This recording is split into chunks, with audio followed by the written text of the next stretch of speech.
Society બની ગયા બાદ જો પ્રમોટર તેનું મેન્ટેનન્સ કરે છે તો સોસાયટીના રહેવાસીઓએ પ્રમોટરને મેન્ટેનન્સ ચૂકવવું જરૂરી છે. રેરાના આ જજમેન્ટમાં શું કહેવા માંગે છે?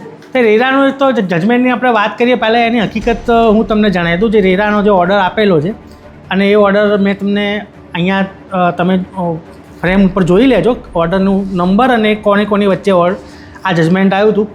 તો એમાં એવું હતું કે આ જે સોસાયટી છે એને વર્ષ 2021માં બિલ્ડિંગ યુઝ પરમિશન મળી ગઈ છે, એટલે કે BU પરમિશન મળી ગયેલી હતી અને મોટાભાગના મેજોરિટી એલોટીઓ પોતાના યુનિટ બુક કરાવી લીધેલા હતા, વેચાણ લઈને કબજો લઈ લીધેલો હતો. પરંતુ સોસાયટી જે રજિસ્ટ્રેશન કરાવવું, કેમ કે ભાઈ સોસાયટી તો બની ગઈ પણ પછી તમારે સોસાયટીનું મેનેજમેન્ટ એની બધી સેવાઓ આપવા માટે કોક તો જોઈએ ને. તો રેરાએ ચુકાદામાં એવું કીધું પ્રમોટરે બનાવવી તો પડે જ.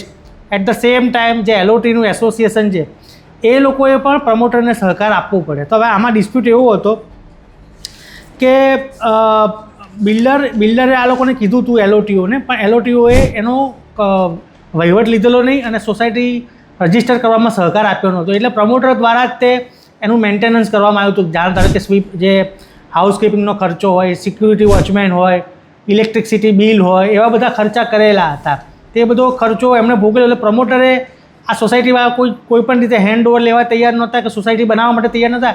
એટલે આ કેસમાં ઊંધું થયું હતું. પ્રમોટરે એલોટીઓ સામે કેસ કરેલો હતો રેરામાં 2022માં, એનો અત્યારે 2026માં ચુકાદો આવ્યો હતો.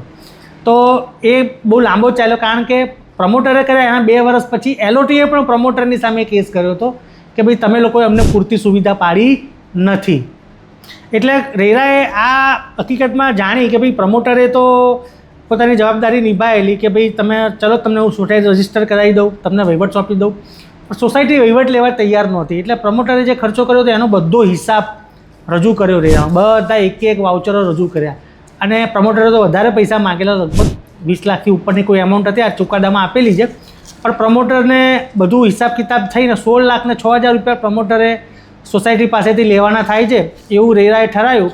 અને રેરાએ મેં કીધું અગાઉ કીધું એ પ્રમાણે કે રેરાની કલમ 11(4)D અને 19(100) એનું ક્લબ કરી ઇન્ટરપ્રિટેશન એવું કર્યું કે પ્રમોટર જ્યાં સુધી હેન્ડઓવર ના કરે ત્યાં સુધી વ્યાજબી ભાવે મેન્ટેન કરવા જવાબદાર તો છે જ, પણ મેન્ટેનન્સ ખર્ચ આ એલોટીઓએ આપવો પડે. એટલે પ્રમોટરે એલોટીઓ વધી કર્યો તો એટલે એનો ખર્ચ આપવો પડે. એ રીતનું રેરાએ બહુ જ મહત્ત્વનો ચુકાદો આપેલો છે.